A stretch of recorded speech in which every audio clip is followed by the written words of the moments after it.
আসসালামু আলাইকুম এভরিওয়ান। আমার আজকের রেসিপি খুবই সহজে বানিয়ে দেখাবো চিংড়ির ভুনা। এটি অসম্ভব মজার হয়ে থাকে। এটাতে কিন্তু কোনো ফ্যান্সি মশলা ইউজ করা হয় না, তারপরেও কিন্তু এর স্বাদ খুবই দুর্দান্ত হয়। সাদা ভাত, পোলাও সবকিছুর সাথে কিন্তু সার্ভ করতে পারবেন। খুবই সহজ একটা রেসিপি, আশা করি বাসায় একবার হলেও ট্রাই করবেন। প্রথমে আমরা চিংড়ি মাছগুলো ভালো মতো পরিষ্কার করে নিয়েছি। এখন এর মধ্যে আমি লবণ হলুদ মাখিয়ে নিব। সবগুলো চিংড়ি মাছের মধ্যে আমি ভালো মতো হাত দিয়ে ভালো মতো মাখিয়ে নিচ্ছি। এখন আমরা এগুলো তেলে ভেজে নিব। একটা প্যানের মধ্যে আমি পরিমাণ মতো তেল দিয়ে নিলাম। তার মধ্যে আমি এখন এক এক করে সবগুলো চিংড়ি দিয়ে দিব। দিয়ে একদম মিডিয়াম লো আঁচে রেখে ভেজে নিব।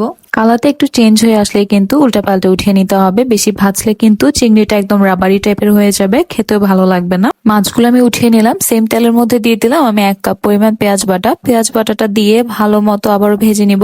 পেঁয়াজটা বাটা ইউজ করলে টেস্টটাও ভালো আসে। এখন আমি দিয়ে দিব আদা রসুন বাটা 1 টেবিল চামচ করে।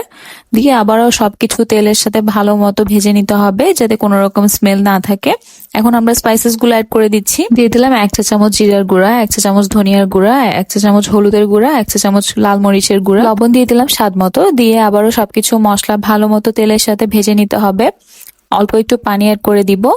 এখন দিয়ে দিলাম টমেটো পিউরি, 2টা আমি এখানে ব্লেন্ড করে নিয়েছি। টমেটোটা দিয়ে আবারও ভালো মতো মিক্স করে নিব। মিক্স করে এটা তেলের সাথে একদম ভালো মতো কষিয়ে নিতে হবে। ভালো মতো তেলের সাথে কষিয়ে নিলে গ্রেভিটা অনেক বেশি মজার হয়। একদম ঢাকা দিয়ে আমি তেলটা একদম ভেসে না আসা পর্যন্তই মশলাগুলো কষিয়ে নিলাম। আমাদের একদম মশলাটা সুন্দর মতো ভাজা ভাজা হয়ে গিয়েছে। এখন আমরা মাছগুলো এখানে অ্যাড করে দিব ভেজে রাখা। তারপর দিয়ে দিলাম 1 কাপ পরিমাণ লিকুইড দুধ। এটি আমি আগে থেকে জাল করে রেখেছিলাম। একটু হালকা গরম থাকা অবস্থাতে দিবেন, ঠান্ডা দিলে কিন্তু এটা ছানা কেটে যাবে। এখন কাঁচামরিচ দিয়ে দিলাম। দিয়ে আবারও ঢাকা দিয়ে ভালো মতো আমরা 20 মিনিট মতো রান্না করে নিব।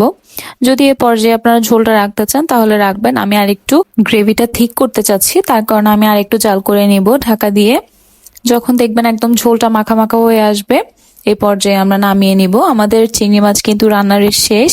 উপরে একটু ধনেপাতা কুচি দিয়ে নামিয়ে ফেলতে পারবেন।